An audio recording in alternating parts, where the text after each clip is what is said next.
Welcome everybody to our 2022 Winter Wine Club shipment preview. So this is the first Wine Club shipment of 2022 coming in February 15th. For those of you who don't know me, I am Kasey Martin, the Member Services Director. And today, if you've been joining us for some of these previews for the past couple of years, you'll notice a new face, not a new face to J. Lohr for sure, but I have Steve Peck with me here today, our Director of Winemaking. And so I will start it off with, or Steve can start it off with maybe giving us a little bit about yourself, Steve. But I also want to remind everybody in the Zoom, we have a small group and a really great opportunity because we have Steve Peck here held hostage with us for about an hour. So anytime anybody has questions, please feel free to put them in the chat. And no matter what it is, big or small, and we will do our best to answer those throughout. But Steve, so good to see you, and I'm really glad you could join us for this tasting today. Great to see you, Kasey. Yeah, you look very comfortable at home. I could see the sun coming in the windows there. Okay. Just a beautiful day outside here. I don't have any of that memorized. I'm probably like most people. I just don't know all those names. As a reminder, yes, there we go. If everyone could just keep themselves muted, unless you want to pop in and ask a question, you can do that. But it would be great. Sorry about that, Steve. Go ahead. Oh, no worries. Yeah, and it is great to remind everybody this is a meeting format. It's not a webinar, and so. If you want to get a conversation started through the chat, we can fold you in and unmute and kind of take some Q&A. That said, we do have 6 wines we want to taste through with you and talk a little bit about. As Kasey said, I'm new for this, shipment review for these wine club shipments. Jeff Meyer, our 37-year president, chief operating officer, and formerly director of winemaking, have been doing this for quite some time for you all. Again, my name's Steve Peck. I've been director of winemaking at J. Lohr for, I guess about 4 years now. And I've been with the company since 2007. So I've got 15 vintages under my belt, initially as winemaker for all the red wines grown and produced here in Paso Robles. Well, let's not forget about the little bit of red that we grow in Monterey and up in Napa Valley as well at Carroll's Vineyard. And then again, starting close to 4 vintages ago now, I've been also acting as director of winemaking, kind of shepherding and just providing input and support for our white wine effort out of Monterey County. What else can I say about myself? I guess I got my start at Joseph Phelps up in Napa Valley back in the 80s. I'm a UC Davis graduate, so I entered in in the winemaking program there in 1983. So I've got 40 some vintages all told under my belt. Some I can remember when Falcon's Crest was the top show on television. I remember I took the back seats out of my Volkswagen Bug, and a friend of mine, Larry Turley, was he was partner in Frog's Leap Winery at that time. They were making their Chardonnay out at Frog's Leap at Falcon's Crest, and pulling my Bug literally into the cellar, and they filled me up with juice so I could do a little homemade Chardonnay, and I just kind of bought the juice, already pressed. So I've made wine at I'll call it Volkswagen Bug scale, all the way up to now, getting my arms around, J. Lohr. I think we're still about the 15th largest winery in California. over 2,000 acres of red grapes, about over 1,000 acres of white grapes, and still, it's still a size, believe it or not, with our farming teams that I get to make every picking decision on both the red and wine side of things. So I take it's enormously fascinating to watch the from those fruit picking decisions on through to fermentation and aging and bottling, and then just a few weeks ago we did a library tasting back to the 99 vintage and just so we could update our vintage charts. So I get to do all kinds of different facets of winemaking and sort of wine appreciation. So yeah. Where was my invite to this library tasting, Steve? I must have missed that one. Yeah, I'll tell you, I have to pack my toothbrush every day I come to work. Even today we were working with Brendan Wood, who's a winemaker for red wines here. We just went through and laid out the blend for the 2021 Gesture GSM. We'll taste the 2019 today, I guess. We just, worked out the blend for the new Beck Vineyard Syrah, which is another wine we'll taste today. We just worked on the 2021 version of that today. And anyway, tasted through a couple dozen wines to kind of noodle out those blends. And just kind of fun stuff. Never a dull day then in the life of a winemaker. Yeah. Excellent. Well, with that little tease, let's begin with our first wine, which is the only white wine we'll be tasting today.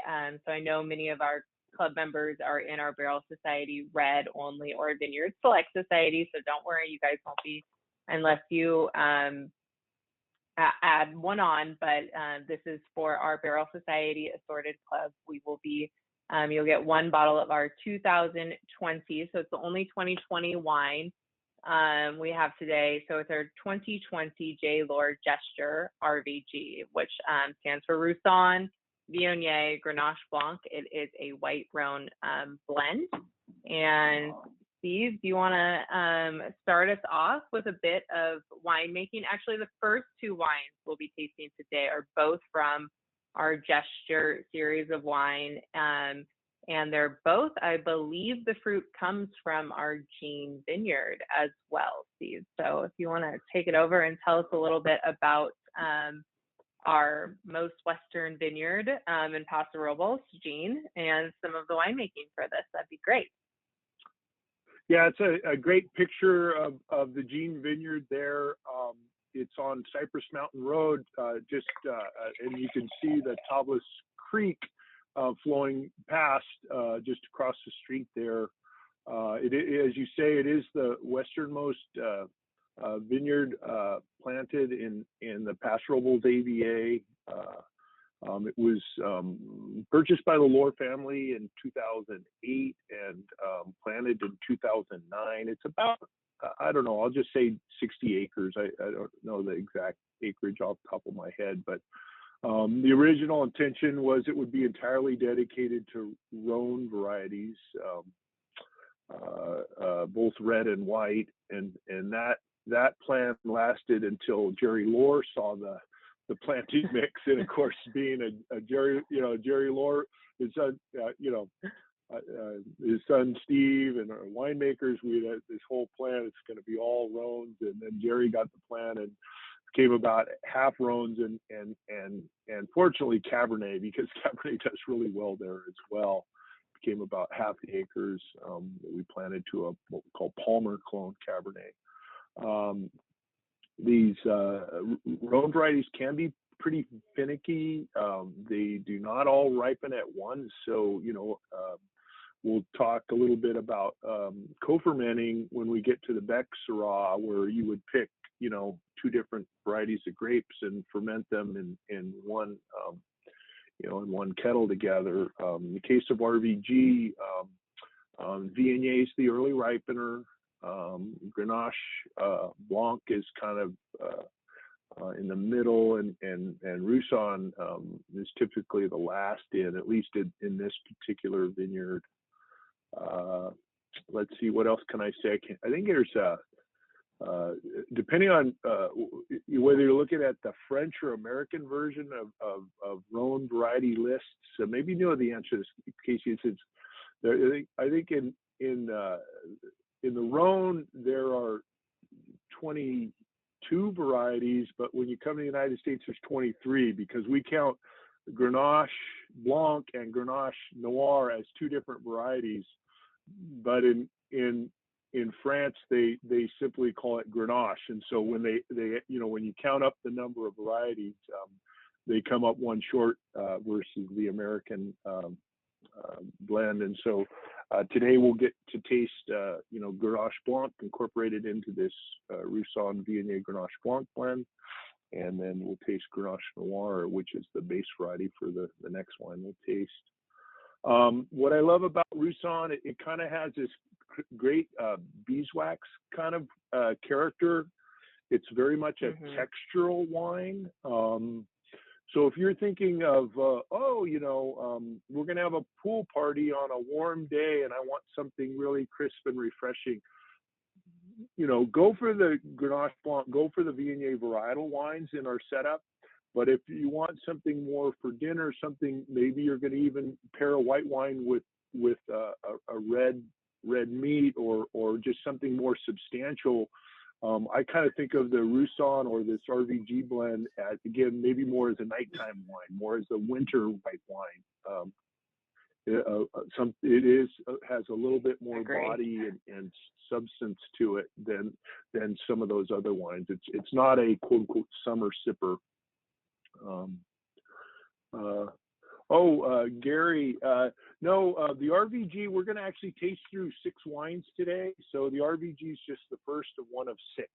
So, question in the chat there.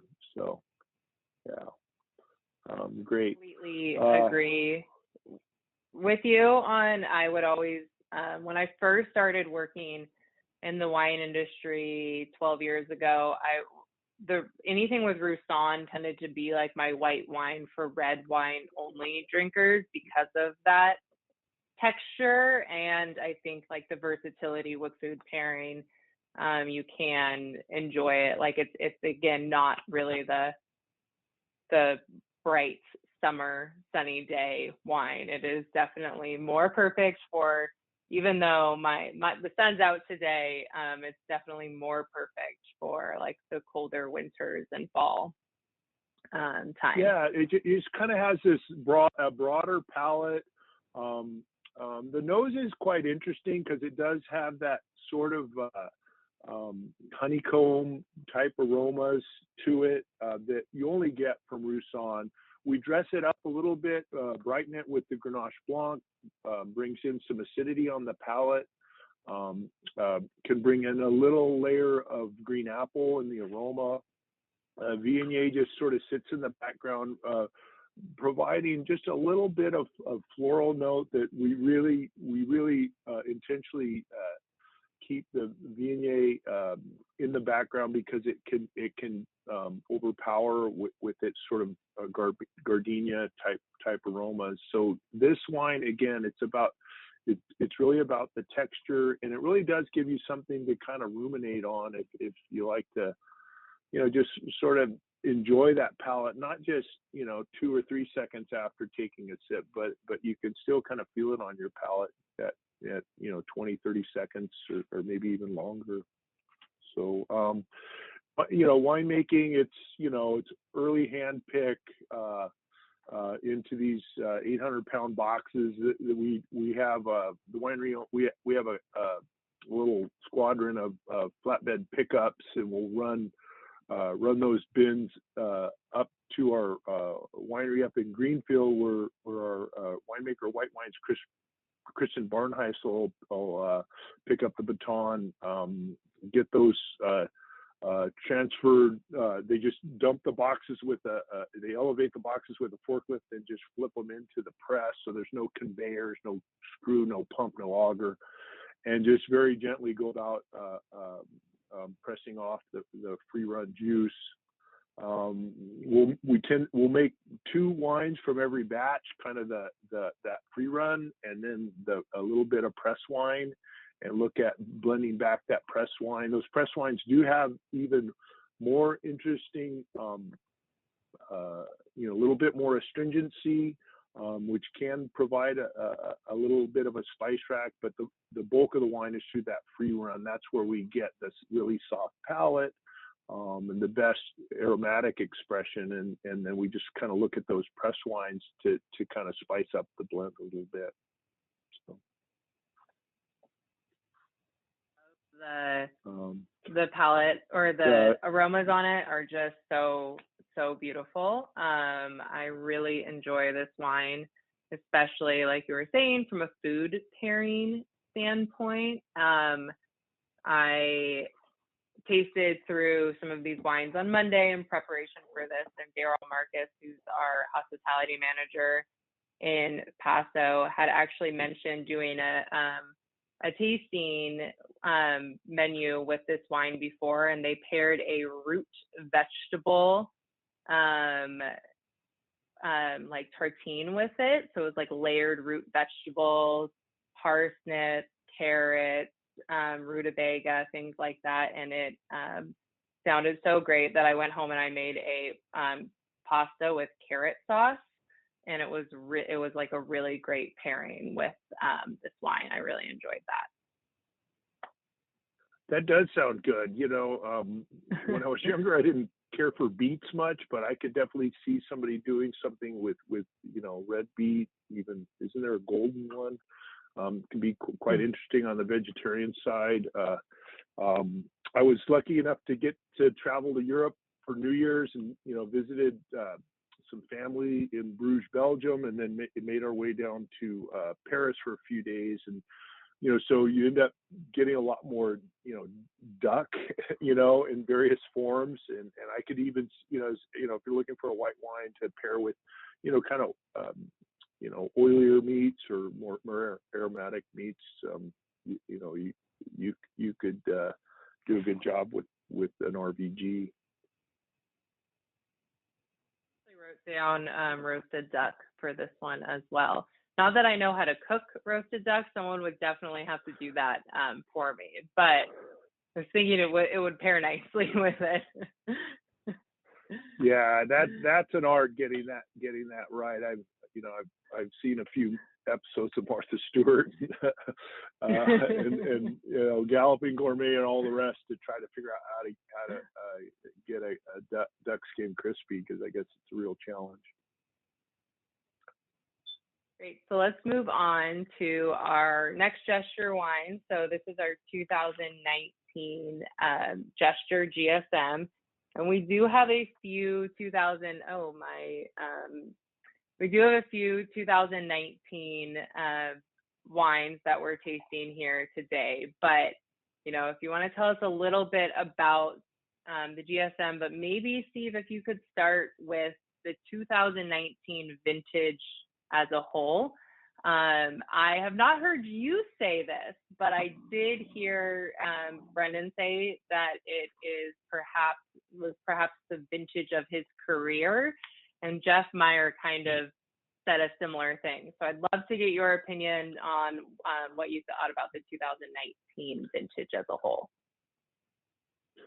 Yeah, I would, as I said, I started winemaking in the 80s, and I, one of the greatest vintages in my career was 97, quite exceptional. 2007 was another one, but 2019 was I should say 2007 was the vintage we launched Gesture, okay?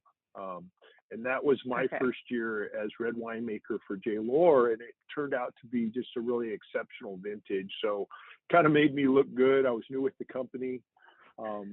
It just coincidentally that Brendan Wood was promoted to red winemaker in 2019 after being assistant winemaker and enologist since 2004, believe it or not. And we had another one of these amazing vintages in 2019. So it was the best since 07.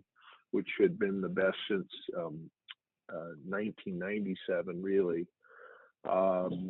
We have been, for red wines, you know, one of the markers we do is we kind of measure the color or anthos, you know, how much pigment and how much color's in the skin of the grapes. And we kind of have that as a little bit of an objective determinant of wine quality.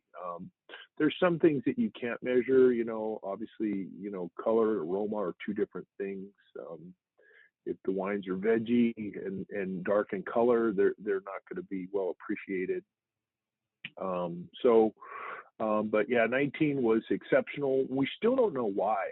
I you know, maybe other winemakers could weigh in on it. We typically think of red vintages largely being defined, the quality being defined during this 2-week period, from about August 1st to August 15th, more or less, which is that period where the red grapes, you know, they're not red in the springtime. They're these little green BBs that grow to be little green marbles in July, and then around August 1st, those green berries or marble-sized berries turn from green to red, and it takes about 2 weeks for every berry to change color.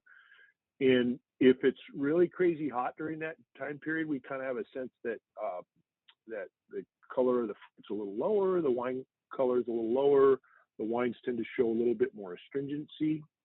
And then in 07, we know for sure, and again in 13 was another one of these years where it was, you know, particularly mild, you know, nice, you know, 80, 85 degrees every day at Paso Robles, and the wine color was quite exceptional. In 19, it was kind of a mixed bag. We didn't have that attribute to define the vintage, but it is true that our color measurements in the cellar were not only at Lohr but across the Paso Robles and on you know, up into North Coast as well. Wine quality was really exceptional, and of course we, you know, some folks had, you know, the North Coast in particular, they sometimes have had some forest fires and things like that that they've combated as well, but really not an issue for us. We hear you when we, you know, from the wine club, when people are asking, they want more Grenache in the GSM, and we've kind of played with it. And from the earliest vintage of this wine, 2007, we've always kept the Mourvedre level down at about 5%. We kind of joke that the Mourvedre doesn't play well with others.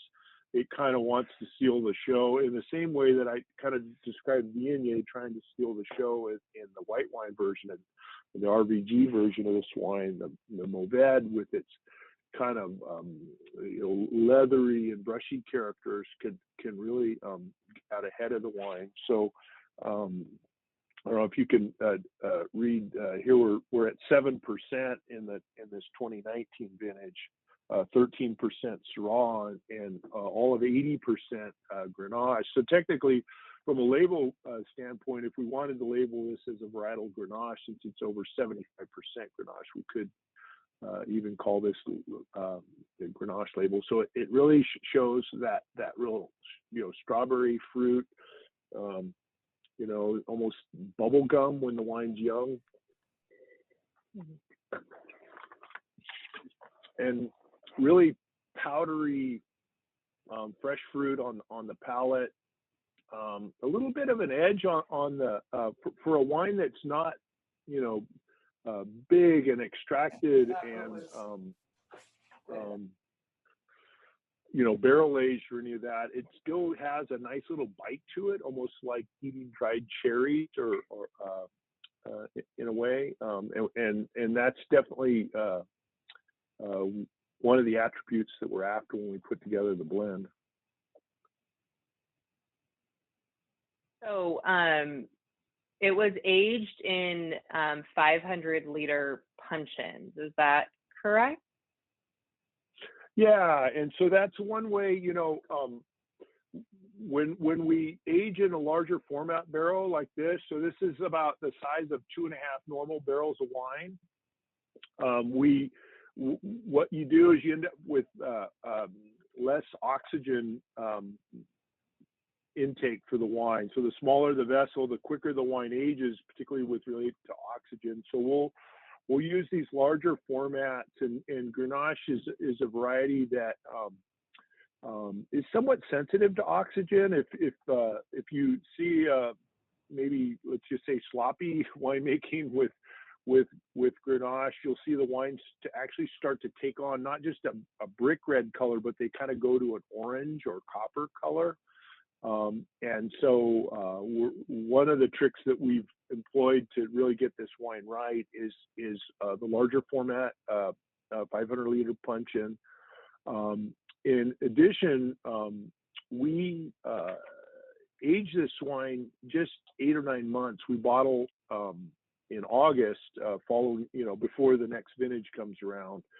And the idea there is, get it in bottle and allow and preserve that fresh fruit character. Then we'll age in the bottle another, 6 to 12 months before we release the wine. So we sort of, with this wine, we kind of think of the bottle age as sort of part of the winemaking process to keep that fresh fruit character. All right. I really enjoy it. And yes, Gary, we will give food suggestions for every wine like we did for the RVG. So for the GSM, I mean, my food suggestion, my food pairing was very, very easy. I said a margarita pizza, and honestly, California Kitchen frozen margarita pizza, I think would be really great with this wine. If I was feeling fancy, I might throw some prosciutto on top of it, but for vegetarian, margarita pizza, I think would be a great pairing for this. Do you have a favorite pairing for this wine, Steve? Well, I wouldn't say no to a margarita pizza, but yeah, I think it is, kind of more on that fresh side. If this plays well with a little bit of like, chèvre, goat cheese, it almost has a palate that's reflective of that ash character that you get from, sometimes you'll get chèvre, it's rolled in ash, and it kind of gives you this kind of talky feeling on the palate. Again, it just really fresh cuisine, summer cuisine, even salads, charcuterie board that might include dried fruits, those little cornichon pickles, or dried pecorino cheese, even something, all of those kind of things to me would pair well with this. And it can be a really good sort of starter wine, leading into a bigger, more aged red at the end of a meal as well. Yeah, we when I tasted this on Monday, I actually did taste it with a charcuterie board, and the like sweet tart dried cherries that they have were, I mean, it makes sense that this like has that freshness. This GSM has that freshness because it sort of tasted so similar to that, and just really, really wonderful. All right. So now we'll move on to our 2019 J. Lohr Beck Vineyard Syrah. So this is our, and I apologize, I am a little chasing the sun here to get out of its way, which is never going to work. But this is our only second vintage of this wine. So the first vintage was back in 2018 of this wine, and really excited this is a brand new release for our Barrel Society Red Wine Club members, as well as our Vineyard Select Society members. And this particular wine comes from our Beck vineyard, which is also the same vineyard that our signature Cabernet Sauvignon comes from. So Steve, can you tell us just a quick 30 seconds, if you can, because I know it's an incredible vineyard, about Beck Vineyard? Well, only 5% of vineyards in Paso Robles are above 1,500 feet elevation, and this vineyard sits up actually a little, between 1,700, 1,750 feet elevation in the Creston district. So it really is in that single digit percentages of high elevation vineyard acreage in Paso Robles. You can kind of just see from the roadways in that photo, it's just this white calcareous soil. It's actually a pretty low density soil. Almost think of like a chalk rock that you could write a hopscotch pattern out on the sidewalk with. That's the kind of soil that you see out there. I would say this vineyard is a little bit cooler during the day and a little bit warmer at night than the typical Paso Robles vineyard. We've had a lot of fun doing the co-ferment of Viognier grown on the site, harvested together with the Syrah. This particular vintage, I can't remember if it's 6 or 7% Viognier.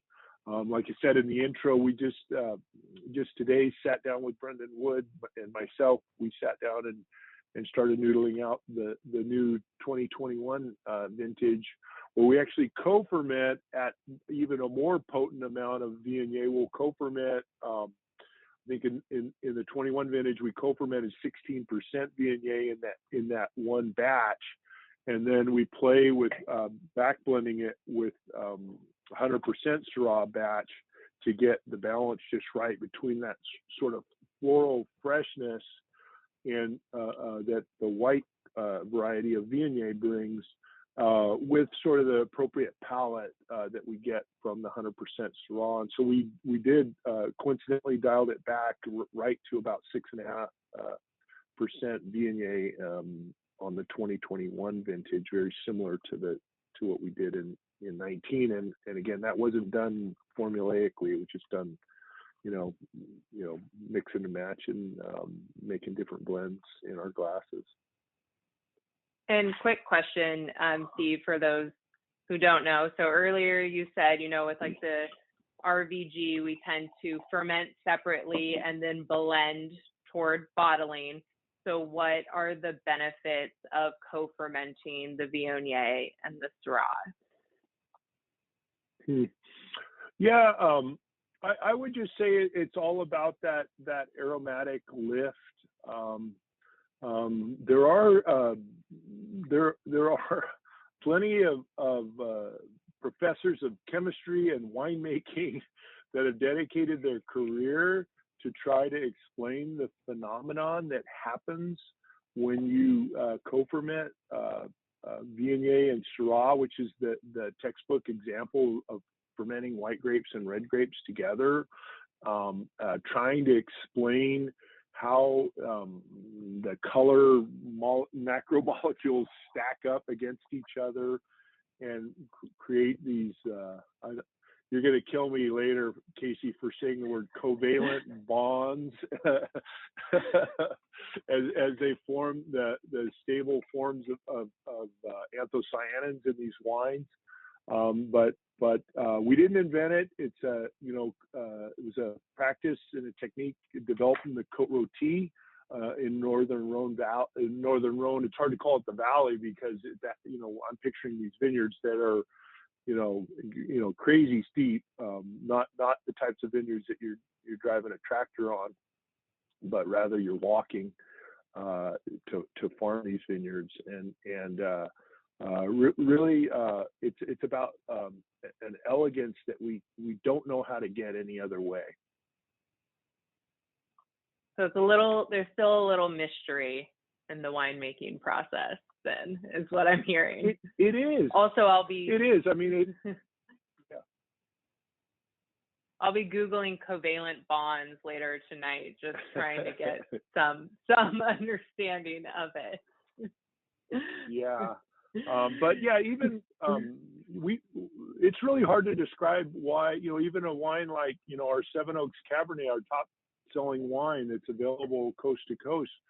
I mean, we barrel age every drop of that for a full year. we don't know how to make it any other way to get that flavor profile. You know, of course, a lot of competitors in that under $20 category, they you know, they don't, you know, those wines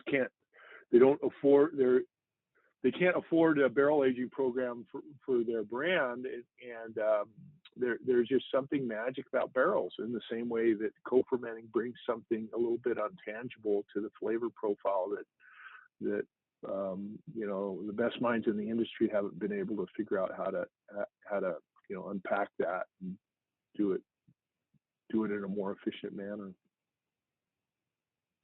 And this wine, what is the oak on this wine? Do you? Well, it's another wine that we do in puncheons, you know, Mm-hmm. a year and a half in neutral puncheons. You know, pick the grapes in October, you know, age them all the way to the next year, the March of the next year, before doing the bottling. But it's that same thing where we're trying to, I always use the word kind of powdery, because maybe I'm thinking of like, you know, the fruit signature of, you ever eat pixie sticks when you were young, you know, there's just something about that sort of, there's a French word called a millet character. So you think of pixie sticks, you think of Jolly Rancher candies. It's just this really bright, almost artificial confectionery fruit signature. And that's what we're trying to capture. And I think we do capture, you know, with this particular bottling. And then we even push it up another layer by introduction of Vineyard in the blend, to really give it that floralness. There's a certain fraction of it that's done whole cluster, meaning that the stems and the whole berries go in, and it drives even a little bit of an herbal, almost juniper character into the wine.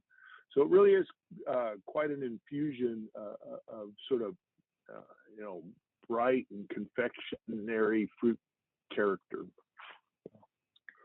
I feel so happy you said that, because when we were tasting this wine on Monday, I said gin. Like, I was like, I get a gin vibe from it, the juniper on it, like that. Yeah. And I mean, so much of what you taste and smell and in a wine reflects, I probably shouldn't say this, but reflects what you are familiar with. And I do love a good gin martini. So that's probably why I was picking up those juniper berries. And I also, you know, it also reminded me of those like raspberry fruit leathers that you can get at the stores. So kind of piggyback off that confectionery idea that you mentioned. I said for a good food pairing, I chose a braised short rib. I thought it would go really nice with this. Or for Josh, our marketing manager, who's participating, Josh, don't worry, I think this would also go very well with a steak, which I know is his favorite. So do you have a food pairing suggestion for this wine? Well, yeah, you know, I mean, I think I helped contribute this. You'll actually find this, you know, in our official description of the wine, but it's just, you know, kind of a blue cheese wedge salad could work really well with this. And do you ever suggest steak, Kasey? You didn't say no to the duck, but is steak ever on your recommendation? I mean, I'll suggest steak every once in a while. I mean, I always tend to test things that I'm actually going to be able to make. And because my cooking experience is, I'm doing better, but it is pretty basic, which is why I mentioned a margarita pizza from a frozen margarita pizza, because that's about the extent there for me. But I recommend a steak, but I can't cook a steak, so that's where it gets hard for me. That's good. You stay within the world that you know, and yeah, and don't just repeat what others have said. I like it. Do you have a like a certain cut you would recommend for the Beck Syrah of steak? Well, yeah, the best steak I've ever had in my life was from this place called Roy's. It's a butcher shop up in Greenfield, California, and he'll do a what's it called, a tenderloin, which is that I think it's a ribeye, and I think the French call it entrecôte, right? And he'll pull it out of the refrigerator, the cold box, and he'll sit there with the knife and he'll ask you want it this wide, this wide, this wide, and I don't know. It's been a couple years ago. I went in there and got a steak from him and took it home and grilled it. Actually, did it in the broiler. And man, oh man, I don't suppose it mattered what wine I drank with that steak. It was really over the top. Yeah. Anyway, shout out to Roy's up there in Greenfield. Putting Greenfields on the map, which if you guys have not heard of Greenfield, don't worry, I had never heard of it before I started working at J. Lohr either, but it's sort of right in the middle of between Paso Robles, where Steve and I are, and San Jose, where we have a wine center, and so one of our white wine making winery is based in Greenfield. All right, Steve, are you ready for our first cab of the day? It's the 2019 J. Lohr Shotwell Vineyard Cabernet. And just as a quick reminder, if anybody has any questions that they want answered, put them in the chat. I mean, don't feel if you don't know what covalent bonds are, which maybe most of us don't, and want to learn more, we can test Steve's chemistry knowledge. If you have a particular dish in mind and are wondering what we would, suggest to pair with it, please let us know. Feel free to put anything you want in there. But let's start out, or go to our 2019 Shotwell Cab. So this is the third vintage of this wine. First was in 2017. So this wine we made about 250 cases. So it's just enough to go in all four of our wine club selections, with we'll have a few cases left over. So it's pretty limited release. And Steve, I feel like I've been hearing a lot more about the Shotwell Vineyard recently, maybe because we have more wines coming from that, but do you want to tell us a little bit about the Shotwell Vineyard? Sure. Yeah. So this is a single vineyard wine. The Shotwell Vineyard was planted between 2013 and 2015. It's now over 200-acre property. It's in the El Pomar district, and so for winemakers that have been around as long as I have in Paso Robles, when you think of the El Pomar district, it's kind of like the Templeton Gap west of the town of Templeton. Really ideal for Rhone varieties, the coolest varieties, including Pinot Noir. In fact, I mean, I love me some Jack Creek, and there's some legitimately good cool climate varieties there, including the source of James Berry Vineyard, 100 point Grenache blend. But as you move to the east of Templeton, you get to maybe just call it just one notch warmer, and that's where the El Pomar district is, and it's been the home of the best Merlot grown in Paso Robles for decades. Ask people like Vic Roberts and some of these winemakers have been around for a long time, to the point where if you grew Cabernet Sauvignon in the El Pomar, and you weren't really careful about your pruning or your irrigation, you know, and you set a large crop, your Cabernet Sauvignon may not ripen in the El Pomar, and if it did ripen, it might still have a little of that green bell pepper character. Good thing about J. Lohr is we know a thing or two about growing smaller vines, imposing stress throughout the growing season.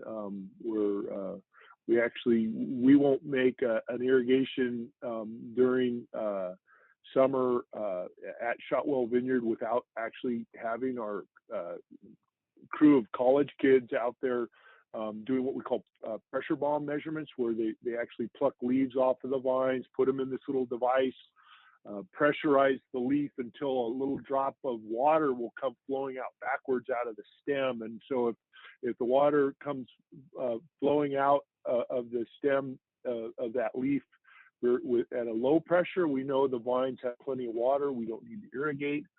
But if we really have to put a lot of pressure into this into the chamber where the leaf is before we see any water flow out backwards out the stem, we know the vine's kind of starving for water. And so we have a very very well orchestrated farming plan at Shotwell Vineyard that allow us to really get ripe fruit notes from one of the coolest Cabernet growing regions in Paso Robles. Couple of wines come out of this ranch. Shotwell Vineyards is the source for over 2/3 of our Hilltop blend. We pick the highest slopes on this sort of undulating hills, and we pick out the lowest spots for pure Paso, where we are looking for a little bit of that green mintiness. And that pure Paso blend really plays on this back and forth between kind of a minty Cabernet and then the really sort of overt blackberry characteristics of Petite Syrah. And then the third wine is in front of you now, or at least in front of Kasey and I, the single vineyard Shotwell Cabernet Sauvignon, where our vineyard manager Will Roddick, our red winemaker Brendan Wood, and myself go about selecting one single block every year to really showcase the best of the ranch. So we're at 100% Cabernet. The real intention is really to show the potential of the site. We're doing lower where Hilltop might have a little bit more forward French oak barrel signature. This one's only 20% French oak, so you get a little bit more of the vineyard speaking through, and a little lighter hand from the winemaker. These wines it's one of our most ageable Cabernet Sauvignons as well. We don't often talk ageability in the California wine culture, but as I said, I was recently in Europe, and you can't discuss wine for more than about 30 seconds with a Frenchman or a German, a Swiss, a Belgian, before they really talk about the age-worthiness of wine, and it really is a measure and standard of quality. So. With the Shotwell as well, it's one of the. I'm very Californian, so I drink all of my wine very quickly and fast. I don't age it very often, but the Shotwell is. I mean, like right now, I'm loving the 2017, which was the first vintage of it. So this wine in particular, I feel like has gotten better every year that it's aged, in my humble opinion. So I really think this, and this is, so based on now a quick like pop quiz for you, see this, we've tasted some wines from Jean, wine from Beck, which we'll taste another wine from Beck and Shotwell. Doesn't have to be from those three vineyards, but if you could only choose one J. Lohr vineyard to make wine from the rest of your life, what's the vineyard going to be and why? Oh boy. Yeah, I think I'd almost rule out Gene because of the pigs, the turkeys, the bears. I know I'm forgetting something. The mountain lions, right? The mountain lions, the peacocks. Just there's every threat. Forget about gophers. There's every threat you can imagine out there. And occasionally even frost. But yeah, this El Pomar, the Shotwell Vineyard in the El Pomar district, it really does have incredible versatility. We've grown just the most amazing 90+ point Malbec wines off this ranch. Certainly 90 point Cabernets off this ranch. I'd probably, it would probably, for a single vineyard, and again, because it has these undulating hills, so you could maybe take a north face that is sort of facing away from, the summer heat, do Grenache. On the south face, you could do maybe Mourvedre, where you really want it to take the sun head on. There's just a lot you can do on that ranch, and the soils are all that they call it 152 is the soil series. It's called Linné Colodo soil. Really has a high I don't know what you call it, calcareous or alkaline soil that really releases releases the water slowly and kind of helps helps keep the wines the vines very stable and happy through the hot days and the cool days. Excellent. So someone says, I believe it's D Blum, but I believe that's Dennis. So hi, Dennis. Is the 80% American oak? But I think this we might have missed that. So Shotwell is 20%.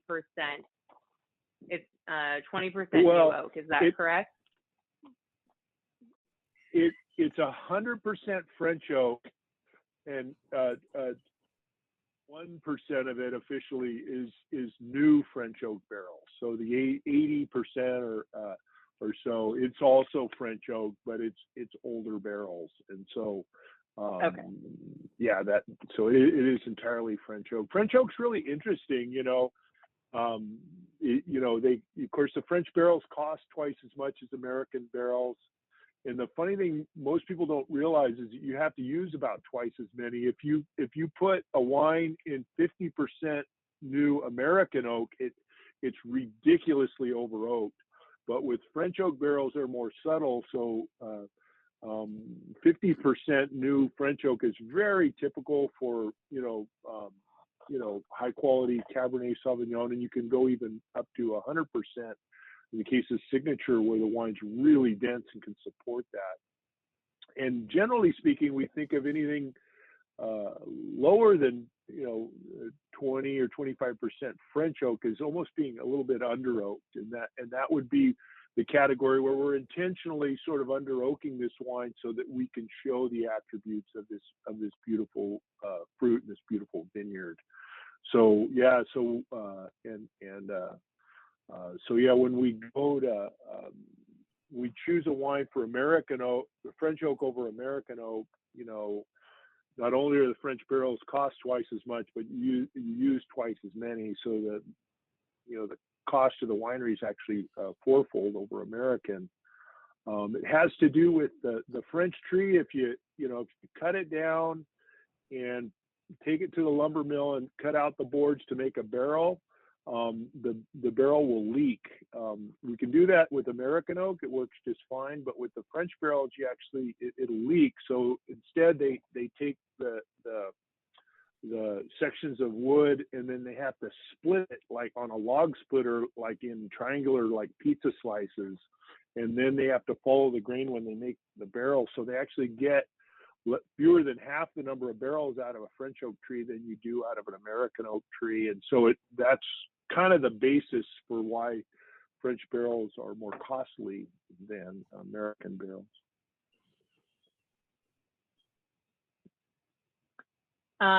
So then Gary, and we'll move on to food pairings, but does that, we have a question from Gary, does that mean that French oak has lower tannins than American oak? Yeah, it has nothing to do with Yes. the tannins. Yeah, Yes. lower tannin, lower aromatics. There's these compounds called whiskey lactone, which kind of gives the, like, one, you know, if you like gold tequila, that really that whiskey lactone is kind of what that smell is. And American oak is more potent in that aroma compound and more potent in terms of tannin. Okay, so for the Shotwell, we'll do quickly food pairing before we move on to the next wine, because we want to keep this close to an hour. So I said anything off the barbecue. So not that I would make it, because I don't know how to use a barbecue, but I thought ribs would go really nice with this. And then I also said grilled portobellas, which is something that I can do. But I thought those would go really well with the Shotwell. Do you have a food pairing suggestion, Steve? Yeah, you know, one of the things about, you know, spending so much time in Belgium over the years is I learned how to make a couple of the sauces, you know. So as you know, anywhere you go into Europe, you know, you order a steak, they go, okay, you know, do you want it with the mushroom sauce or the béarnaise sauce, or, you know, and one of the standard ones is a peppercorn sauce.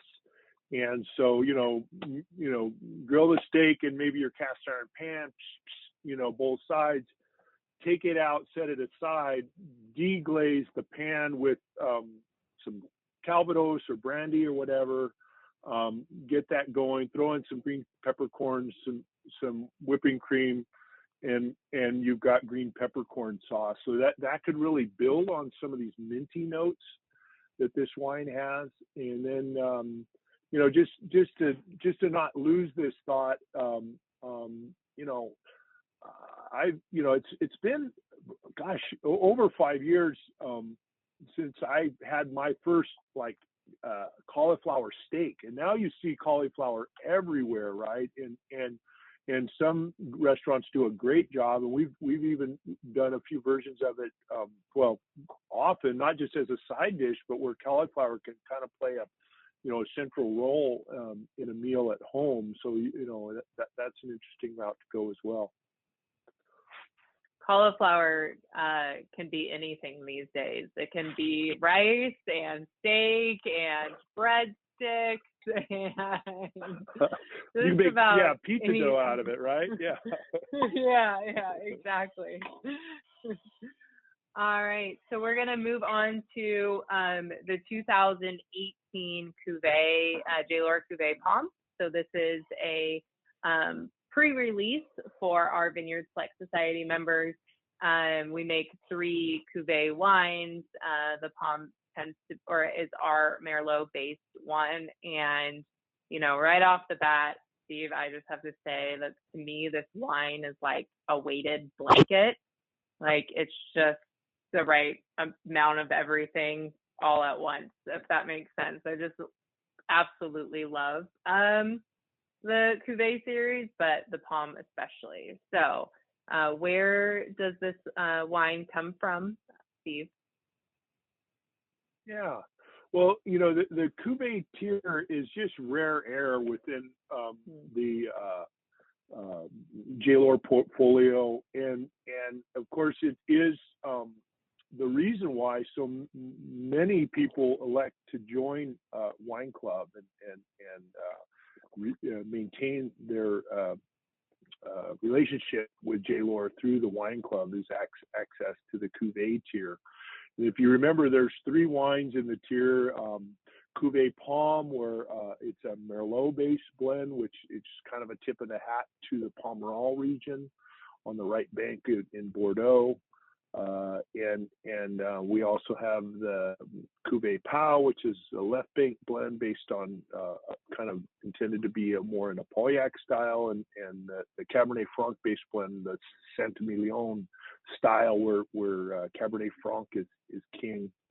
For these three wines, it's really great to have POM as the pre-release, because my sense is that POM is for the wine drinker that really likes to enjoy the aromatics of their wine, who really likes to sit and smell and swirl and smell again, where your enjoyment comes as much through the aromatics as it does through the palate. And frankly, it is of this tier, the POM has that lighter palate than Saint E or POM or POW, which are just more structured wines. So Merlot has its own red fruit character, and I think this is a new high in terms of how much Malbec we've built into this blend. We went for 23%. So the Merlot is from what we call the Creston Vineyard, which you could throw a rock across the street to the Shotwell Vineyard where we grow the Malbec. There is 1% of Cabernet Sauvignon in this blend. That was, I don't remember if that was an accident or a little structural element that Brendan, imposed on the blend. But again, it's really about lifting that fruit. The young Malbec wines. I remember when I was a kid, they used to play that, Hawaiian Punch ad on TV all the time. And Hawaiian Punch has that hibiscus flower in it. And today, even, when I go through Starbucks in the afternoon, sometimes I'll order, they have a hibiscus tea there that's really has that great flower aroma. And we get that on the more youthful part of Malbec. It doesn't necessarily make it all the way to the aged wine, but there is this really unique aroma that makes its way into this blend by way of having it being nearly a quarter Malbec. And again, the idea behind Cuvée is it's a blended wine. We're not restricted to varietal labeling here. And so, when Brendan and I sit down to assemble a blend for a particular year, we're thinking of a flavor profile. We're not thinking about varietal percentages.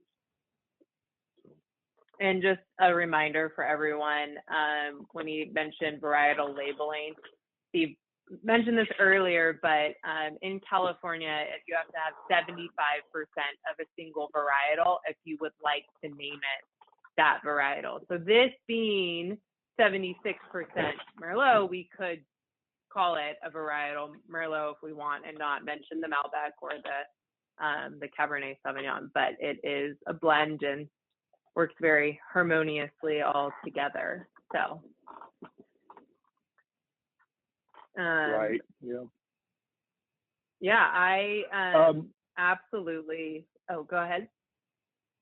Well, I opened up the topic of ageability when we started talking about Shotwell, and I will say, in general, when you're buying maybe our standard tiers, Seven Oaks Cabernet, right now, we're getting ready to bottle the 2020. Hilltop's usually a year behind it in the marketplace. It's really intended to, Hilltop Cabernet is more of a, if you think of Seven Oaks as kind of the retail wine, or even kind of by the glass in fast casual, then you get into Hilltop being really more of a wine that you would find on a fine wine dining list. And then Signature Cab, even 1 year older into the market, really in that luxury class restaurants. Those wines, all three of them, really, when they leave the winery, they're really ready to drink. The Cuvée wines, frankly, they're a little wound up at release, and they will, not only will they hold with age the way Hilltop or Signature or Seven Oaks, those wines will hold, but they're not. Those wines are not really relying on bottle age to hit their prime. The Cuveé wines and this Cuveé POM's probably the earliest bloomer of the set. But you really do get a bit of a reward if you can, sit on it for a year before, so like right now, we're tasting this 18, but probably the 16s are probably really, you're going to get, near better value out of them, or better enjoyment, I should say, if you have the patience to hold on. So for this wine, the 18, Wine Club members are going to be getting it this February, just in a few weeks. So you're thinking maybe about 2 years. So February 2024 is maybe when this one is going to hit its peak, or not peak, but like max enjoyment level. Yeah, it's true. I mean, I don't want to put on my salesman hat or whatever and say, drink it now, and then come back next week and buy another bottle and drink it now too. But again, it's a little bit like, some of those intangibles in the wine industry. A lot of smart people, doctorates and PhDs and whatever, have tried to figure out how to speed up the aging process for wine. And we just, there's no substitute for time. These wines really, the tannins do soften. And there are kind of secondary aromas that begin to form over the course of a couple of years, particularly Bordeaux wines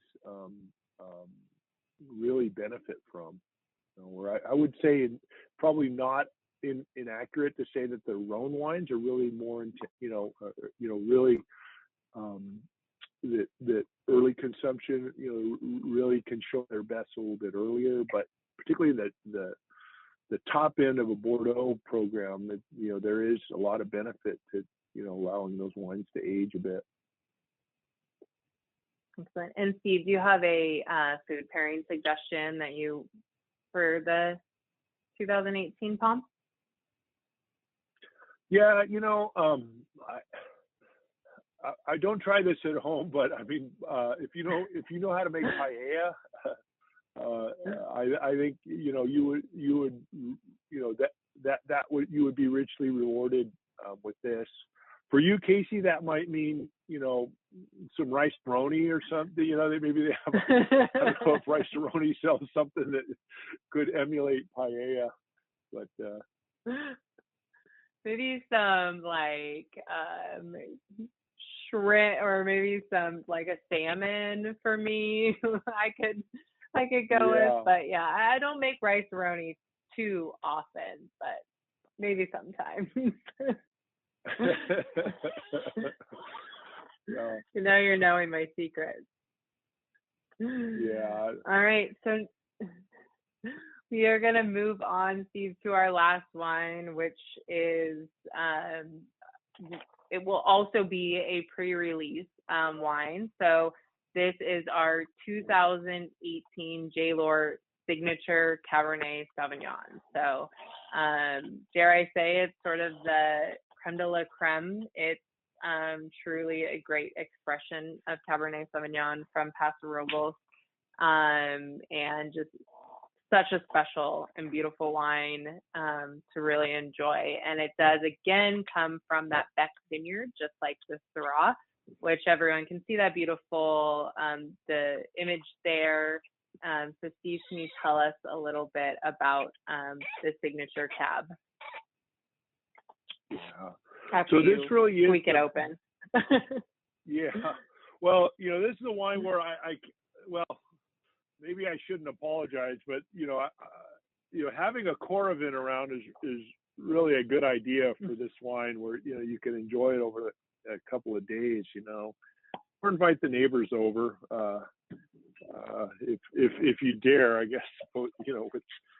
With all. Or if you're selfish, you can just enjoy it in one night by yourself. Yeah. But again, really the pinnacle of not only our Bordeaux program, but our entire wine growing program. That property you're looking at owned and operated by J. Lohr, sitting amongst less than 5% of vineyard acres at this elevation. And less than 5% of all vineyards are above 1,500 feet elevation in Paso Robles, and that's, I don't know what percentage are above 1,700 where this sits, on just amazing lime shale soils, and really an ideal location for growing Cabernet Sauvignon. There's another layer to this. This is a block selection that year after year, there's a clone 337, it's called, and a certain root stock called 110 Rigeri that has really been a standout combination, not only on this ranch, but on other ranches we've worked with over the years. This wine is really the showcase of everything we do in the vineyard and in the winery, to really sort of show the best in our location and craft that we have here at the winery, and we of course couldn't do that with the kind of third leg of our business philosophy, which is we've got the commitment from the family, we've got grapes planted in the right place, and we've got some of the best practitioners of craft in our vineyard management and as well as here at the winery. So we have a unique blend composition here. 92% is Cabernet Sauvignon, clone 337 from the Beck Vineyard. 7% is a variety called Saint Macaire or Saint Macaire. Back in 1855 in Bordeaux, when they did the classifications, established,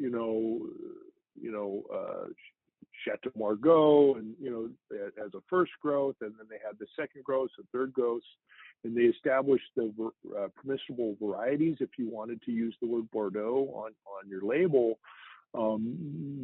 Most enophiles can name 5 varieties, right? Cabernet Sauvignon, Cabernet Franc, Merlot, Malbec, and Petit Verdot. Every once in a while, you'll find a smarty pants that can name number 6. Any smarty pantses out there? Anybody want to jump in? Carmenere. Carmenere. Yes, Carmenere. There's another variety called Gros Verdot, which was on that list, which is, as if you know a little French, Petit Verdot is the small version, and Gros is the fat or large version of the same variety. And there was a number 8, and it was called Saint Macaire. It's kind of more in the Armagnac area, this little village. It's a variety whose acreage or hectare plantings has declined over the years because it doesn't really do very well in the wet and rainy Bordelaise climate. It suffers from issues with mildew and mold and so forth because it is a large berry that holds water after a rainstorm. It doesn't shed the water like a loose clustered variety like Cabernet Sauvignon and the others, but it does particularly well in the drier climate of California, where, particularly in Paso Robles, we very, very rarely have rain during the growing season. So it pretty much stops raining by March or April, and we don't see rain very often in October even. We'll typically get up to middle of November before we have any rain. So this is a variety that plays well into the J. Lohr House style, which is really dense and dark in color, but soft in tannin.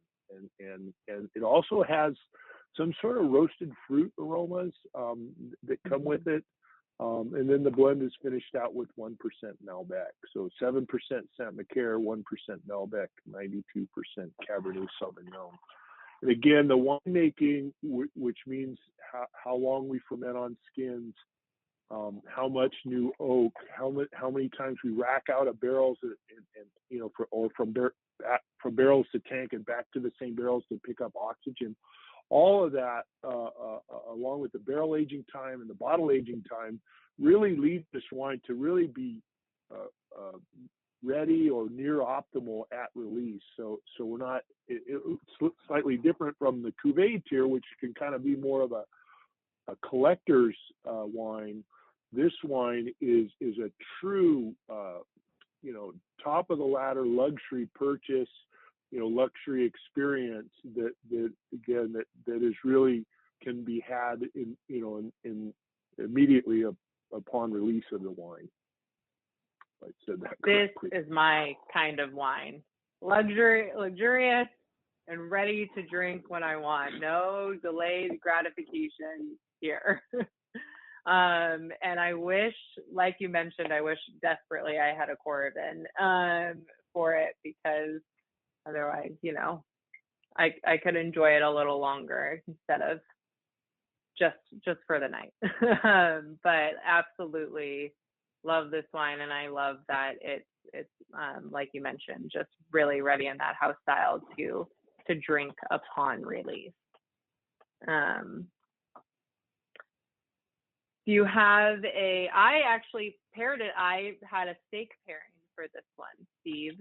So not that I would make the steak, but that somebody else would make the steak. So I was getting a lot of like coffee notes from it. And actually, again, we did this.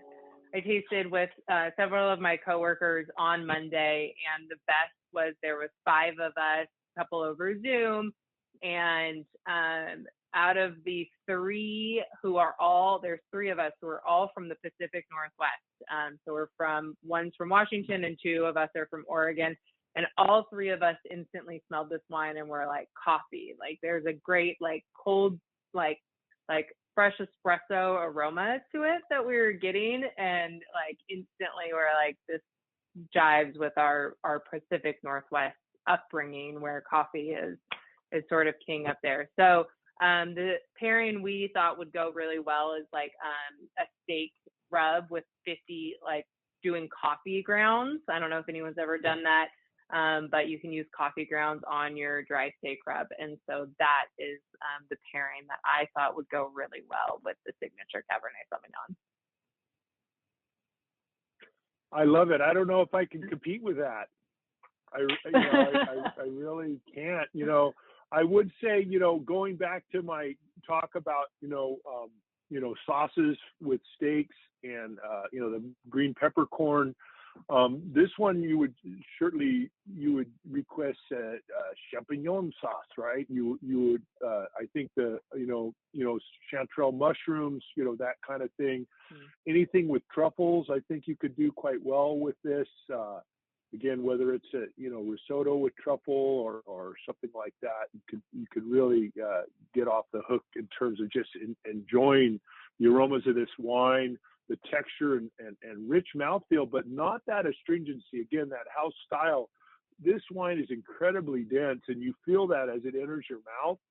But that palate weight at, you know, 5-10 seconds later, you don't get that dry astringency that you can often get with big kind of trophy Cabernets, so to speak. And that really is an intentional effort on our part, both based on techniques, you know, our wine growing techniques in the vineyard, and particularly, you know, how we really just have a very gentle hand with the wine in the winery to maintain the tannins at a very manageable and supple level, you know, not leaving it on the skin so long, not extracting a lot of bitterness from seeds and so on.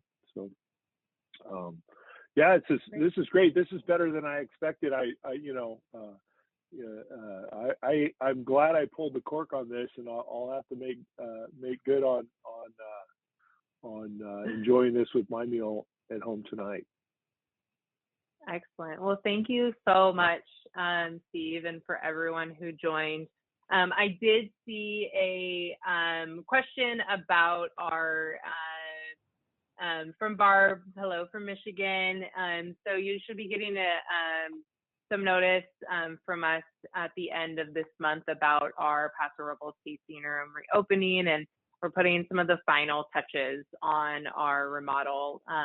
So be sure to look out for that. But if anyone has any questions about it, please feel free. You can always give us a call, or you can email me at wineclubs@jlohr.com. That's me, Kasey. So I'm happy to always answer anything that you have. But I hope everyone's looking forward to their winter wine club shipment. As a reminder, it is shipping on the 15th of February. If you have any questions about that, again, please feel free, give us a call or shoot us an email. And thank you so much for joining us this evening. As you know, Steve and I tempted you with delicious wines, and can't wait to enjoy them with you guys one day too. So thanks, Steve, and I will talk to you soon. Yeah, I just want to reiterate what Kasey said, and just thank every one of you for allowing us to be part of your evening and share some of our thoughts on the wines from J. Lohr. Thanks, everybody. Great. Cheers.